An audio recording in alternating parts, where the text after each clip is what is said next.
ತುಂಬ ಕನ್ನಡ ವ್ಲಾಗ್ಸ್ಗೆ ತಮ್ಮೆಲ್ಲರಿಗೂ ಸ್ವಾಗತ. ಇವತ್ತು ಸಂಡೇ, ಲಾಸ್ಟ್ ಸಂಡೇ ನಾವು ನಾನ್ ವೆಜ್ ತಿನ್ನೋದು. ಬಿಕಾಸ್ ನೆಕ್ಸ್ಟ್ ವೀಕ್ ನಮಗೆ ಶಿವರಾತ್ರಿ ಹಬ್ಬ ಬಿದ್ದಿದೆ. ಸೊ ಹಬ್ಬಕ್ಕೆ ಮನೆಯೆಲ್ಲ ಕ್ಲೀನ್ ಮಾಡಬೇಕು. ನೆನೆಸ್ಕೊಂಡ್ರೆ ಭಯ ಆಗ್ತಾ ಇದೆ, ಬಟ್ ಸ್ಟಿಲ್ ಮನೆ ಕ್ಲೀನ್ ಮಾಡಬೇಕು, ಅದೊಂದು ಖುಷಿ ಇದೆ. ಆ್ಯಂಡ್ ಇವತ್ತು ಸಂಡೇ ಲಾಸ್ಟ್ ನಾನ್ ವೆಜ್ ಆಗಿರೋದ್ರಿಂದ ಮಟನ್ ಗೊಜ್ಜು, ಆಮೇಲೆ ಫಿಶ್ ಫ್ರೈ, ರೈಸು, ಆಮೇಲೆ ಇವ್ರಿಗೆ ನೋಡಿ ಹಸಿ ಖಾರ, ಕೆಂಪು ಖಾರ ಅಂತೀವಿ ನಮ್ಮ ಕಡೆ ನೋಡಿ, ಈ ಥರ ನೋಡಿ. ಅವ್ರಿಗೆಲ್ಲ ಮಟನ್ನು, ಫಿಶ್ ಫ್ರೈ, ನನಗೆ ನೋಡಿ ಗುಡ್ ಖಾರ. ನೀವು ತಿನ್ನಲ್ವಲ್ಲ, ತಿನ್ನೋದು ಕಲಿಬೇಕಲ್ಲ. ನಾನು ಕಲ್ತ ಒಂದು ಪ್ರಾಬ್ಲಮ್ ಇದೆ, ಚೆನ್ನಾಗಿದೆ ಅದಕ್ಕಿನ. ಅನ್ನಕ್ಕೆ ಈ ಖಾರ ಹೆಂಗಿದೆ? ಸೂಪರ್ ಆಗಿದೆ, ಗಮ್ಮಂತದೆ ಖಾರದ ಪುಡಿ ಖಾರ. ಸೊ ಅದಕ್ಕೇನೆ ಇವತ್ತು ಒಂಥರ ಸಂಡೇ ನಾರ್ಮಲಿ ಬ್ಯುಸಿ ಇರ್ತೀವಿ, ಅದರಲ್ಲಿ ಈ ಸಂಡೇ ಇನ್ನೂ ಬ್ಯುಸಿನೇ. ಯಾಕೆ ಅಂತಂದರೆ ಗೊತ್ತಲ್ಲ, ನಾನ್ ವೆಜ್ ಅಂದರೆ ಎಷ್ಟು ಕೆಲಸ ಇರುತ್ತೆ ಅದು ಎಲ್ಲನೂ ಅಂತ. ಬೆಳಗ್ಗೆ ಟಿಫನ್ಗೆ ಏನು ಮಾಡಿದ್ದೆ ಕಂಪ್ಲೀಟ್ ಎಲ್ಲ ವಿಡಿಯೋ ಮಾಡಿದ್ದೀನಿ, ಹೋಗಿ ನೋಡ್ಕೊಬನ್ನಿ. ಆಮೇಲೆ ಮಟನ್ ಗೊಜ್ಜು ಹೇಗೆ ಆಗಿದೆ ಅಂತಂದೂ ವಿಡಿಯೋ ಶೇರ್ ಮಾಡಿದ್ದೀನಿ. ಆ್ಯಂಡ್ ಆಲ್ಸೋ ಎವ್ರಿ ಟೈಮ್ ನಾವು ಮಸಾಲೆ ಇಟ್ಕೊಂಡು ಮಟನ್ ತಿಂತೀವಲ್ವಾ, ಸೊ ಇವತ್ತು ಫಾರ್ ಎಕ್ಸಾಂಪಲ್ ಅಂತ ಹೇಳಿ ನಾನು ಅದ್ರದ್ದು ರೆಸಿಪಿನೂ ಹಾಕ್ತೀನಿ, ಮಟನ್ ಗೊಜ್ಜು ರೆಸಿಪಿ. ಅದನ್ನು ನೆಕ್ಸ್ಟ್ ವಿಡಿಯೋದಲ್ಲಿ ಅಪ್ಲೋಡ್ ಮಾಡ್ತೀನಿ, ನೋಡಿ ಸಪೋರ್ಟ್ ಮಾಡಿ. ಆ್ಯಂಡ್ ಹಿಂಗಿದ್ದೀನಿ ಅಂತ ಏನೋ ಅನ್ಕೋಬೇಡಿ, ಸಂಡೇ ಅಲ್ವಾ, ಸಂಡೇ ಎಲ್ಲರೂ ಹಿಂಗೆ ಇರ್ತಾರೆ, ಓಕೆ. ಆ್ಯಂಡ್ ಯಾರಾದರೂ ನಮ್ಮ ಚಾನಲ್ ಹೊಸದಾಗಿ ನೋಡ್ತಾ ಇದ್ದಾರೆ, ಚಾನಲನ್ನು ಸಬ್ಸ್ಕ್ರೈಬ್ ಮಾಡ್ಕೊಳ್ಳಿ, ಸಪೋರ್ಟ್ ಮಾಡಿ. ಥ್ಯಾಂಕ್ ಯು, ಬಾಯ್ ಬಾಯ್. ಇವತ್ತು ನಮ್ಮ ಯಜಮಾನ್ರು ಪಾಪ ಬೆಳಗ್ಗೆನೇ ಮಾಡ್ಕೊಳ್ಳಿ ಅಂತ ಹೇಳಿ ಬೆಳಗ್ಗೆನೇ ಮಟನ್ ತೊಗೊಂಬಂದ್ಬಿಟ್ಟಿದ್ರು. ಸರಿ, ಒಂದು ಸೈಡು ಮಟನ್ ಬೇಯಕ್ಕಿಡೋಣ, ಇನ್ನೊಂದು ಸೈಡು ರೊಟ್ಟಿಗೆ ಮಾಡ್ಕೊಳ್ಳೋಣ ಅಂತ ಹೇಳಿ ಇವತ್ತು ರೊಟ್ಟಿ ಉಪ್ಪಿನಕಾಯಿ ಅದನ್ನೇ ಇವತ್ತು ಟಿಫನ್ನು. ಫಸ್ಟಿಗೆ ನಾವು ಮಟನನ್ನು ತೊಗೊಂಬಂದಮೇಲೆ ಒಂದು 2-3 ಸತಿ ಸ್ವಲ್ಪ ನೀಟಾಗಿ ತೊಳ್ಕೊಬೇಕು. ಅದಾದಮೇಲೆ ಸ್ವಲ್ಪ ಉಪ್ಪನ್ನು ಹಾಕಿ ಕುಕ್ಕರಲ್ಲಿ ಅದು ಮಟನ್ ಮುಳುಗೋಷ್ಟು ನೀರನ್ನು ಹಾಕಿ ಒಂದು ಏನಿಲ್ಲ ಅಂದರೂ ಒಂದು 5-6 ವಿಷಿಲ್ಸನ್ನು ತೊಗೊಂಡ್ರೆ ಮಟನ್ ನುಣ್ಣಗೆ ಬೆಂದಿರುತ್ತೆ. ಸೊ ಎಳೆ ಮಟನ್ ಆದರೆ ನೀವು ಅಷ್ಟು ವಿಷಿಲ್ಸ್ ಹಾಕೋ ಅವಶ್ಯಕತೆ ಇಲ್ಲ, ಬಟ್ ಒಂದು 5-6 ವಿಷಿಲ್ ಆದರೆ ಸಾಫ್ಟಾಗಿದ್ದರೂ ಚೆನ್ನಾಗಿರುತ್ತೆ ಅಂತ. ಸೊ ಉಪ್ಪು ಮತ್ತು ಅರಿಶಿನ ಇವೆರಡನ್ನೂ ಹಾಕಿ ನೀಟಾಗಿ ಮಿಕ್ಸ್ ಮಾಡಿ ಲಿಡ್ಡನ್ನು ಕ್ಲೋಸ್ ಮಾಡಿ ಒಂದು 5 ವಿಷಿಲನ್ನು ಹಾಕಿಸ್ಕೊಳ್ಳಿ. ಮಟನ್ದು ಫ್ರೈ ನಾನು ರೆಸಿಪಿನ ನೆಕ್ಸ್ಟ್ ವೀಡಿಯೋದಲ್ಲಿ ಶೇರ್ ಮಾಡ್ತೀನಿ. ಈಗ ಟಿಫನ್ಗೆ ಏನು ಮಾಡಿದ್ದೀನಿ, ಆಮೇಲೆ ಹೇಗಿತ್ತು ನಮ್ಮೆಲ್ಲರ ಸಂಡೇ. ಆ್ಯಂಡ್ ಸಂಡೇನೂ ಒಂಥರ ಬೇಜಾರಾಯಿತು ಗೈಸ್, ಯಾಕೆ ಅಂತ ಹೇಳಿನೂ ಶೇರ್ ಮಾಡ್ತೀನಿ ನೋಡಿ.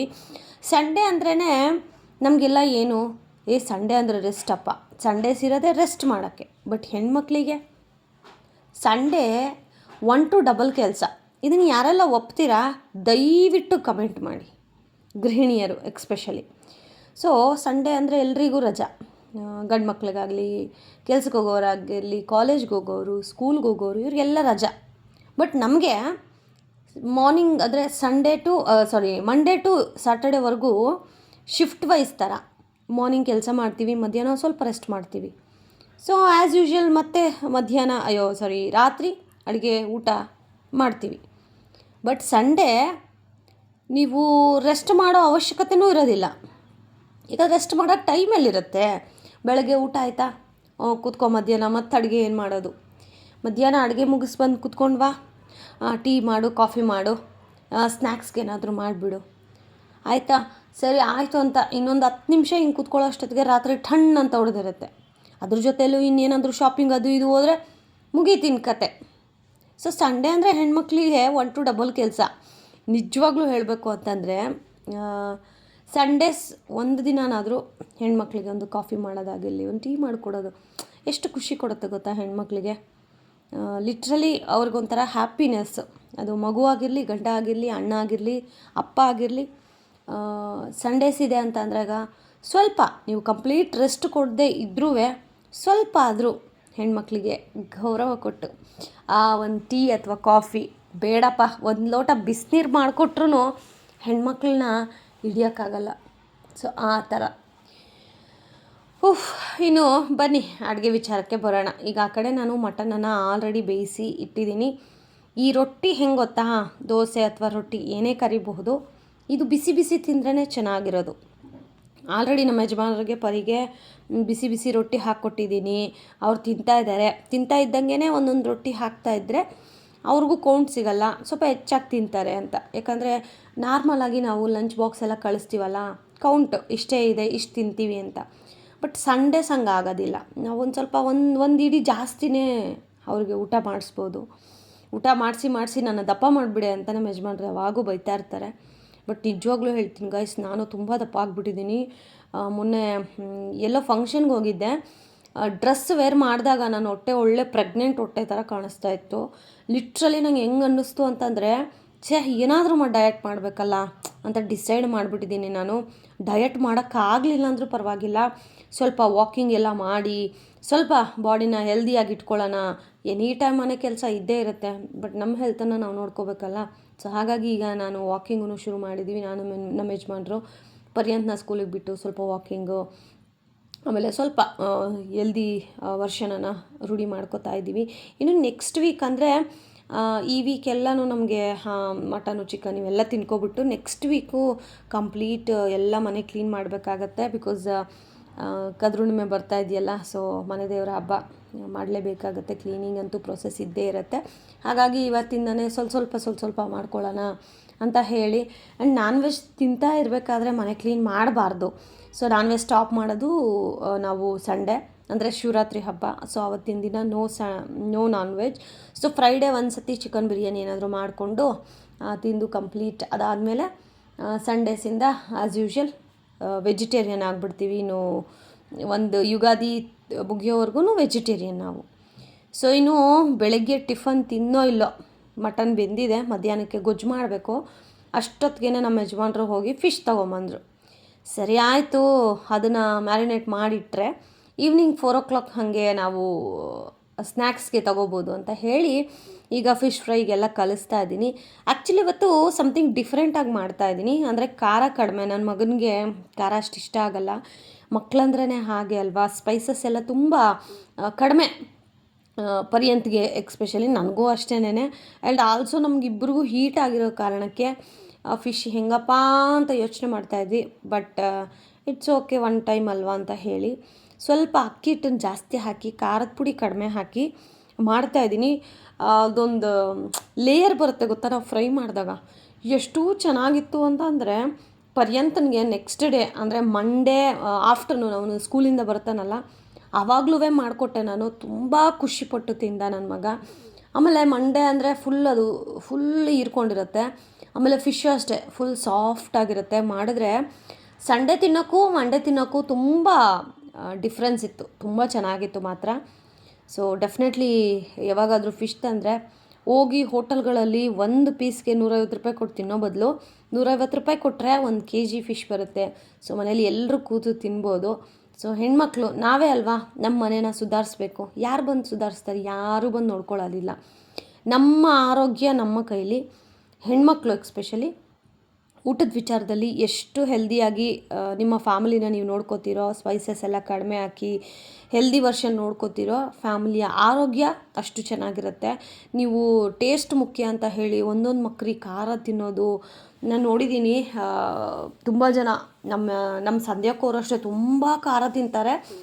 ಸಪ್ಪೆ ಅಂದರೆ ಉಪ್ಪು ಕಮ್ಮಿ ತಿಂತಾರೆ. ಸೊ ಆ ಥರನೂ ತುಂಬ ತಪ್ಪು. ಬಾಡಿಗೆ ಜಾಸ್ತಿ ಖಾರನೂ ಹೋಗಬಾರ್ದು, ಜಾಸ್ತಿ ಸಪ್ಪೆನೂ ಹೋಗಬಾರ್ದು, ಮೀಡಿಯಮ್ ಆಗಿ ಇದ್ದರೆ ಸಾಕಾಗುತ್ತೆ. ಸೊ ಇವತ್ತು ನಾನು ಸ್ವಲ್ಪ ಅಕ್ಕಿ ಹಿಟ್ಟನ್ನು ಜಾಸ್ತಿ ಹಾಕಿದ್ದೀನಿ. ಬಿಕಾಸ್ ನೋಡೋಣ, ಟ್ರೈ ಮಾಡೋಣ, ಖಾರದ ಪುಡಿ ಕಡಿಮೆ ಹಾಕೋಣ ಅಂತ ಏನೋ ಒಂದು ಟ್ರೈ ಮಾಡ್ತಾ ಇರ್ತೀವಿ. ಕೈ ಸುಮ್ಮನೆ ಇರಲ್ವಲ್ಲ ಹೆಣ್ಮಕ್ಳ ಕೈ. ಹೆಣ್ಮಕ್ಳು ಬಾಯಿ ಸುಮ್ಮನೆ ಇರೋದಿಲ್ಲ, ಬಟ್ ನನ್ನ ಬಾಯಿ ಸುಮ್ಮನೆ ಇರುತ್ತೆ. ನಾನು ಯಾರ ತಂಟೆಗೂ ಹೋಗೋದಿಲ್ಲ. ನಾನಾಯಿತು, ನನ್ನ ಕೆಲಸ ಆಯಿತು, ನನ್ನ ಮನೆ ಆಯಿತು. ನನ್ನ ಕಂಪ್ಲೀಟ್ ಫ್ಯಾಮಿಲಿನ ನೀವು ಯಾರನ್ನಾದ್ರೂ ಕೇಳಿದ್ರೂ ಅವರು ಅದನ್ನೇ ಹೇಳ್ತಾರೆ, ನಾನು ಯಾರ ತಂಟೆಗೂ ಹೋಗೋದಿಲ್ಲ.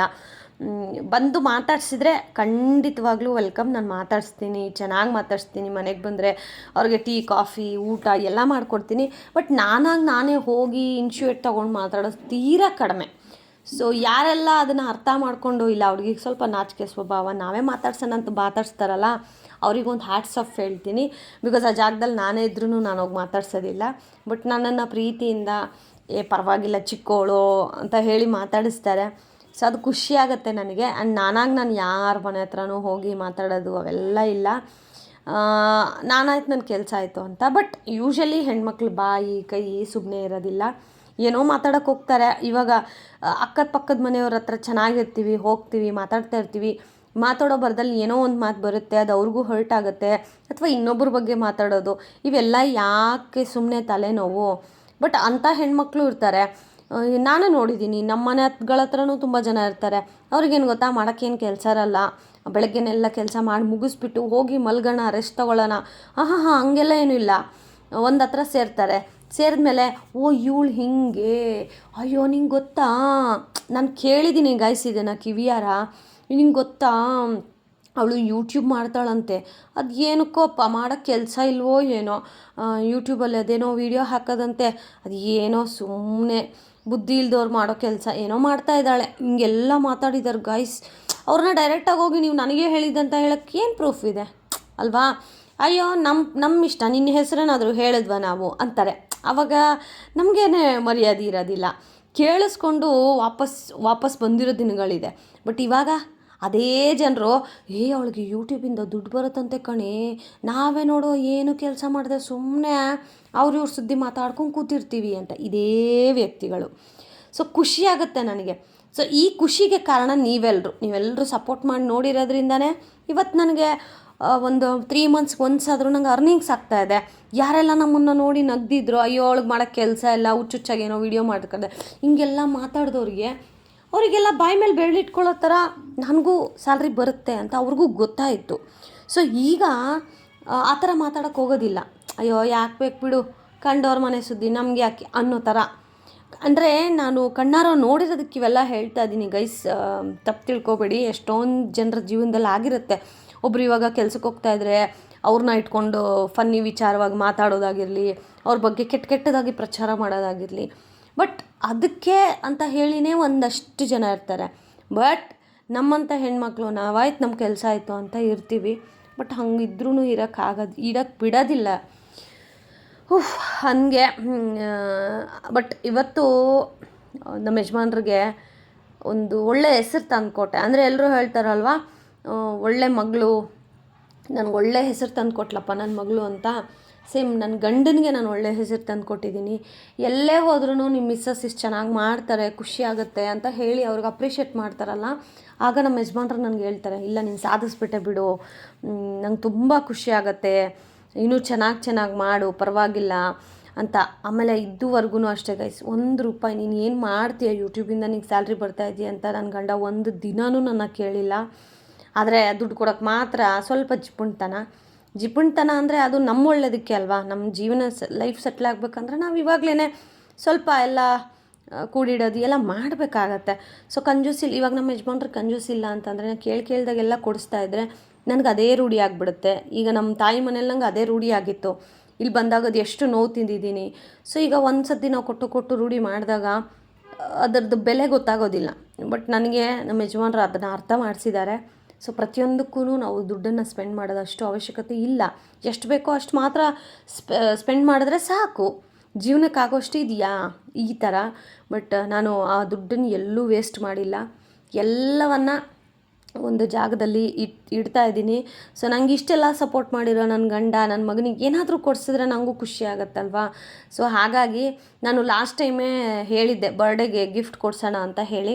ಬಟ್ EMIಗೆ ಹಾಕ್ಕೋಬೇಕಾಗತ್ತೆ. EMIಗೆ ಹಾಕ್ಕೋಬೇಕಂತಂದರೆ ನಂಗೆ ಪ್ರತಿ ತಿಂಗಳು ಸ್ಯಾಲ್ರಿ ಬರಬೇಕಾಗತ್ತೆ ಕ್ರೆಡಿಟ್ ಆಗೋಕ್ಕೆ. ಸೊ ಅದು ಸ್ವಲ್ಪ ಕಷ್ಟ ಆಗುತ್ತೆ. ಬೇಡ ಫುಲ್ ಕ್ಯಾಶ್ ಕೊಟ್ಟೇ ಕೊಡ್ಸೋಣ ಅಂತ ಹೇಳಿ ನಾನೀಗ ಬರುವಂತಹ ಸ್ಯಾಲ್ರಿಯಲ್ಲಿ ₹1 ನನಗೆ ಅಂತ ಖರ್ಚು ಮಾಡ್ತಾಯಿಲ್ಲ. ಫಸ್ಟ್ ಸ್ಯಾಲ್ರಿ ಮಾತ್ರ ನಾನು ನನ್ನ ಫೋನ್ ತೊಗೊಳಕ್ಕೆ, ಇವತ್ತೇನು ನಾನು ಈ ವಿಡಿಯೋ ರೆಕಾರ್ಡ್ ಮಾಡ್ತಾಯಿದ್ದೀನಿ, ನಿಮಗೆಲ್ಲ ಶೂಟ್ ಮಾಡಿ ತೋರಿಸ್ತಾ ಇದ್ದೀನಿ. ಸೊ ಈ ಫೋನ್ ತೊಗೊಂಡಿದ್ದು ಸಹ ನನ್ನ ಫಸ್ಟ್ ಸ್ಯಾಲ್ರಿ, ಯೂಟ್ಯೂಬ್ ಸ್ಯಾಲ್ರಿಲಿ. ಸೊ ಈಗ ಸ್ವಲ್ಪ ಇನ್ಕಮ್ ಎಲ್ಲ ಚೆನ್ನಾಗಿ ಬರ್ತಾ ಇರೋದ್ರಿಂದ ₹1 ನಾನು ಎಲ್ಲೂ ವೇಸ್ಟ್ ಮಾಡ್ತಾಯಿಲ್ಲ. ಎಲ್ಲವನ್ನು ಹನಿ ಗೂಡಿದ್ರೆ ಹಳ್ಳ ಅಂತ ಹೇಳ್ತೀವಲ್ಲ, ಹಾಗೆ ₹1 ಕೂಡಿಟ್ಟು ಏನಾದರೂ ಒಂದು ತೊಗೊಳ್ಳೋಣ ಅಂತ. ನಾನು ಯಾಕೆ ಇವತ್ತಿದು ಎಲ್ಲ ಹೇಳ್ತಾ ಇದ್ದೀನಿ ಅಂತಂದರೆ, ತುಂಬ ಜನ ಹೆಣ್ಮಕ್ಳು ನಮ್ಮ ಕೈಲಿ ಏನೂ ಆಗೋದಿಲ್ಲ, ಅಯ್ಯೋ ನಮ್ಮನ್ನು ನೋಡಿ ಆಡ್ಕೊಳ್ಳೋರೆ ಜಾಸ್ತಿ ಅಂಥವ್ರ ಮುಂದೆ ನಾವು ಬೆಳೆದು ತೋರಿಸ್ಬೇಕು. ಸೊ ಬೆಳೆದು ತೋರಿಸ್ದಾಗ ನೆಕ್ಸ್ಟ್ ಅವ್ರು ನಿಮ್ಮ ಬಗ್ಗೆ ಮಾತಾಡೋ ಅವಶ್ಯಕತೆಯೂ ಇರೋದಿಲ್ಲ. ಸೊ ಅದಕ್ಕೇ ಹೆಣ್ಣು ಮಕ್ಕಳು ಎಕ್ಸ್ಪೆಷಲಿ ತುಂಬ ಸ್ಟ್ರಾಂಗಾಗಿರಬೇಕು. ಯಾರ ಹತ್ರನೂ ಅನ್ನಿಸ್ಕೊಳ್ಳೋ ಅಷ್ಟು ಒಂದು ಲೀನಿಯನ್ಸ್ ಕೊಡಬೇಡಿ. ಓಕೆ, ಅದು ಫ್ಯಾಮಿಲಿ ವಿಚಾರವಾಗಿರಲಿ, ಬೇರೆ ವಿಚಾರ ಆಗಿರಲಿ, ಅಷ್ಟು ಲೀನಿಯನ್ಸ್ ಕೊಡೋದು ಒಳ್ಳೆಯದಲ್ಲ. ಆಮೇಲೆ ತುಂಬ ಜನ ವಿಚಾರಗಳು, ಅಯ್ಯೋ ಮನೇಲಿ ಈ ಥರ ಆಗ್ಬಿಡ್ತು ಅಂತ ಕೆಲವೊಬ್ರ ಹತ್ರ ಶೇರ್ ಮಾಡ್ತಾ ಇರ್ತೀರ. ಅಂದರೆ ಅಕ್ಕಪಕ್ಕದ ಮನೆಯವರಾಗಿರಲಿ, ಫೋನಲ್ಲಾಗಿರಲಿ, ದಯವಿಟ್ಟು ಈ ಥರ ತಪ್ಪು ಕೂಡ ಮಾಡೋಕ್ಕೆ ಹೋಗಬೇಡಿ. ಫ್ಯಾಮಿಲಿ ವಿಚಾರ ಅಂತಂದರೆ 4 ಗೋಡೆ ಮಾತು, ಅಂದರೆ ನಮ್ಮ ಮನೇಲಿ ಏನು ನಡೆಯುತ್ತೋ ನಮ್ಮ ಮನೆಗೆ ಮಾತ್ರ ಸೀಮಿತ ಇರಬೇಕು. ಎಲ್ರಿಗೂ ಟಾಮ್ ಹೊಡ್ಕೊಬಂದರೆ ಅಲ್ಲಿ ನೀನು ಬೇರೆಯವ್ರ ಮರ್ಯಾದೆ ತೆಗಿಯೋಕ್ಕಿಂತ, ಎಕ್ಸಾಂಪಲ್ ಇವಾಗ ನಿಮ್ಮ ಅತ್ತೆ ಬಗ್ಗೆ ನೀವು ಹೇಳ್ತಾ ಇದ್ದೀರಾ ಅಂತಂದರೆ, ನಿಮ್ಮ ಅತ್ತೆ ಮರ್ಯಾದೆ ತೆಗಿಯೋದಕ್ಕಿಂತ ಅಲ್ಲಿ ನೀವು ನಿಮ್ಮ ಮರ್ಯಾದೆನ ಕಳ್ಕೊತಾ ಇದ್ದೀರಾ. ನಿಮ್ಮ ಅತ್ತೆಗೂ ಗೌರವ, ಅವ್ರೇನು ಗೌರವ ಕೊಡ್ತಾ ಇರ್ತಾರೋ ಅವರು ಆ ಗೌರವ ವಾಪಸ್ ಮೊದಲಿನ ಥರ ಗೌರವ ಕೊಡೋದಿಲ್ಲ. ಅಯ್ಯೋ ಈ ಅಮ್ಮ ಸೊಸೆನೇ ನೆಟ್ಟಿಗೆ ನೋಡ್ಕೊಳ್ಳಲ್ಲ, ಇನ್ನು ಇವಳಿಗೇನು ನಾವು ಮರ್ಯಾದೆ ಕೊಡೋದು ಅಂತ. ಆಗ ನಿಮ್ಮಿಂದ ಒಬ್ಬ ವ್ಯಕ್ತಿಯ ಮರ್ಯಾದೆ ಕೆಳಗಾಗುತ್ತೆ. ಅಂದರೆ ಆ ಥರ ಅತ್ತೆರೂ ಇದ್ದಾರೆ, ನಾನು ಇಲ್ಲ ಅಂತ ಹೇಳ್ತಾ ಇಲ್ಲ. ಬಟ್ 4 ಗೋಡೆ ಮಧ್ಯ ಇದ್ದರೆ ಅದು ಒಳ್ಳೆಯದು. ಕೂತು ಮಾತಾಡೋಕ್ಕೆ ಪ್ರಯತ್ನ ಪಟ್ಟರೆ ಲೈಫ್ ಚೆನ್ನಾಗಿರುತ್ತೆ. ಹಾಗೆ ಯಾಕೋ ಇದು ಹೇಳಬೇಕು ಅಂತ ಅನ್ನಿಸ್ತು. ಬಿಕಾಸ್ ಅವತ್ತು ಆ ನಿಂದನೆಗಳು ನಾನು ಕೇಳಿದ್ದಕ್ಕೆ ಇವತ್ತು ಏನಾದರೂ ಒಂದು ಯೂಟ್ಯೂಬಲ್ಲಿ ಮಾಡಿದ್ದೀನಿ ಅಂತಂದರೆ ಅದು ಕೆಲವೊಬ್ರು ಇನ್ಸ್ಪಿರೇಷನ್ನು ಹೌದು. ಅವರೆಲ್ಲ ಹಾಗೆ ಮಾತಾಡಿದ್ದಕ್ಕೆ ಅಲ್ವಾ ಇವತ್ತು ನಾನು ಅದನ್ನು ಹಠವಾಗಿ ತೊಗೊಂಡು, ಹಠ ಬಂದರೆ ಹೆಣ್ಮಕ್ಳು ಏನು ಬೇಕಾದರೂ ಸಾಧಿಸಬಹುದು. ಸೊ ಹಾಗೆ ಈ ರೀತಿ ಇರ್ತಾರೆ ಕೆಲವೊಬ್ರು ಹೆಣ್ಮಕ್ಳು, ಅವ್ರಿಗೆ ಕೈ ಬಾಯಿ ಏನೂ ಸುಮ್ಮನಿರಲ್ಲ, ಏನೋ ಒಂದು ಫಿಟ್ಟಿಂಗ್ ಇಡಬೇಕು, ಏನೋ ಒಂದು ಹಾಳು ಮಾಡಬೇಕು ಈ ಥರ. ಬಟ್ ಅಂಥ ಪ್ರಪಂಚದಲ್ಲಿ ನಾವಾಯಿತು, ನಮ್ಮ ಮನೆ ಆಯಿತು, ನಮ್ಮ ಕೆಲಸ ಆಯಿತು ಅಂತ ಜೀವನ ಮಾಡ್ತಾಯಿದ್ದೀವಿ. ಇದು ಈಗ ಸದ್ಯಕ್ಕೆ ನಮಗೆ ಕಷ್ಟಗಳನ್ನು ತರಬಹುದು, ಅಂದರೆ ಒಂಟಿತನ ಕಾಡಬಹುದು. ಬಟ್ ಲೈಫ್ ಲಾಂಗ್ ನಮಗಿದು ಒಳ್ಳೆಯದು. ನೀವು ಎಷ್ಟು ಕಡಿಮೆ ಅವೈಲಬಿಲಿಟಿ ಇರ್ತೀರೋ ಅಷ್ಟು ಮರ್ಯಾದೆ ಇರುತ್ತೆ. ನೀವು ಎಷ್ಟು ಅವೈಲಬಲ್ ಇರ್ತೀರೋ ಅಷ್ಟು ಮರ್ಯಾದೆ ಕಡಿಮೆ ಆಗುತ್ತೆ. ಅರ್ಥ ಆಗಿದೆ ಅಂತ ಹೇಳಿ ಅನ್ಕೋತೀನಿ. ಅರ್ಥ ಆಗಿದ್ರೆ ತುಂಬ ಒಳ್ಳೆಯದು. ಅರ್ಥ ಆಗಲಿಲ್ಲ ಅಂತಂದರೆ ಮತ್ತೊಮ್ಮೆ ವಿಡಿಯೋನ ನೋಡಿ ಅರ್ಥ ಮಾಡ್ಕೊಳ್ಳೋಕ್ಕೆ ಟ್ರೈ ಮಾಡಿ. ಇನ್ನು ಮಧ್ಯಾಹ್ನ ಊಟ ಆಯಿತೋ ಇಲ್ಲೋ, ಅಷ್ಟೊತ್ತಿಗೆ 4 ಗಂಟೆ ಹಾಗೆ ಹೋಯಿತು. ಪರ್ಯಂತನೂ ಮತ್ತು ಅವ್ರ ಡ್ಯಾಡಿನ ನಾನು ಹೋಗಿ ಸ್ನ್ಯಾಕ್ಸು ಮತ್ತು ಫ್ರೂಟ್ಸ್ ಎಲ್ಲ ಬೇಕಾಗಿತ್ತು ಹೋಗಿ ಅಂತ ಅವ್ರನ್ನೇ ಕಳಿಸ್ತೆ. ಬಿಕಾಸ್ ನಂಗೆ ರೆಸ್ಟೇ ಇಲ್ಲ ಗೈಸ್. ನಾನಂತೂ ಸ್ವಲ್ಪ ರೆಸ್ಟ್ ಮಾಡ್ತೀನಿ. ಫಿಶ್ ಫ್ರೈ ಮಾಡಿ ಫಿಶ್ ಫ್ರೈ ಮಾಡಿ ಇಟ್ಟಿರ್ತೀನಿ, ಸೊ ನೀವು ಬನ್ನಿ ಅಂತ ಹೇಳಿದ್ದೆ. ಆಮೇಲೆ ಫಿಶ್ ಮಾಡಬೇಕಾದ್ರೆ ಮನೆಯೆಲ್ಲ ಸ್ಮೆಲ್ ಇರುತ್ತೆ ಅಲ್ವಾ, ನಮ್ಮ ಯಜಮಾನ್ರಿಗೆ ಆ ಸ್ಮೆಲ್ ಆಗೋದಿಲ್ಲ. ಸರಿ ಆಯಿತು ನೀವು ಹೋಗಿ ಬನ್ನಿ ಅಂತ ಹೇಳಿ ಪಾಪ ಅವ್ರನ್ನ ಕಳಿಸ್ದೆ. ಕಳಿಸಿದಾದ್ಮೇಲೆ ನಾನು ಇಲ್ಲಿ ಫಿಶ್ ಫ್ರೈ ಎಲ್ಲನೂ ಮಾಡಿಕೊಂಡು ಕೂತ್ಕೊಂಡೆ.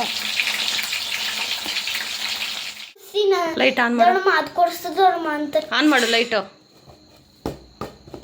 ಜೋರಾಗಿ ಮಾಡು, ಈ ಕಡೆ ತೋರಿಸು.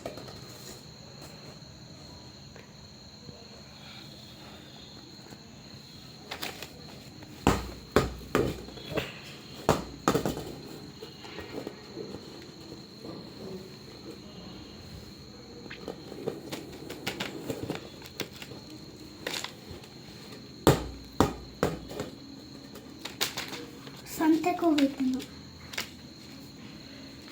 ಎಲ್ಗೋಗಿತ್ತಂತೆ ಗೊತ್ತಿಲ್ಲ ನನಗೆ. ಬಾ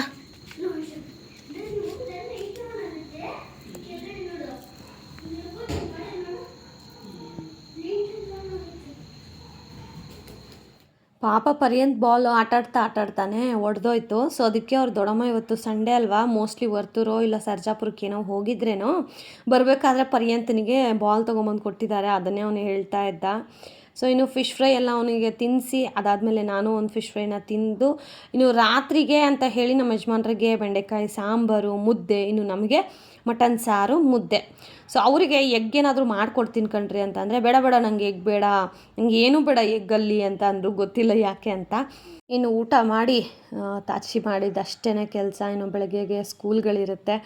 ಸೊ ಹೀಗಿತ್ತು ನಮ್ಮ ಸಂಡೇ. ನಿಮ್ಮೆಲ್ಲರ ಸಂಡೇ ಹೇಗಿತ್ತು? Thank you so much for watching friends. Lots of love.